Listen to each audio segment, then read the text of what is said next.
रोटी यहाँ पे रख दे।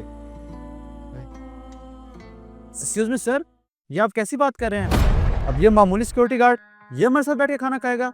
ये मैं हरगिज़ बर्दाश्त नहीं कर सकता। सर ये मामूली सा सिक्योरिटी गार्ड हमारे साथ बैठ के खाना खाएगा? इसकी इतनी औकात, स्टैंडर्ड भी कोई चीज होती है।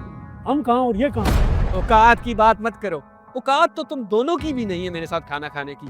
कभी मैंने महसूस करवाया तुम लोग के साथ मिलके खाना खाता हूं। बात औकात की नहीं है, बात है भूख की। मैंने कैंटीन इसलिए फ्री रखी है कि मेरे स्टाफ में कोई भी भूखा ना रहे। लोग रोटी के लिए काम करते हैं, अगर रोटी ना मिले तो फिर काम का क्या फायदा। चलो चाचा, आप हमारे साथ खाना खाने हैं। सर, ये आप हमारे साथ बिल्कुल ठीक नहीं कर रहे।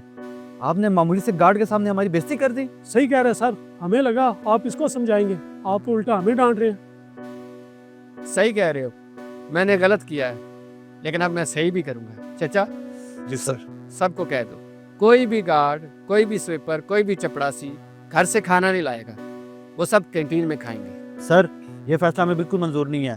ऐसे मामूली लोग, ये गार्ड, चपरासी, ये आके हमारे साथ खाना खाएंगे, हमारी क्लास का क्या होगा? एक दिन की बात तो ठीक थी, लेकिन अब ये हर रोज हमारे साथ बैठ के खाना खाएंगे, ये हमें बिल्कुल भी अच्छा नहीं लगेगा। मेरे दफ्तर में सब बराबर हैं। तुम भी मेरे लिए काम करते हो और ये भी मेरे लिए काम करते हैं, फिर फर्क कैसा?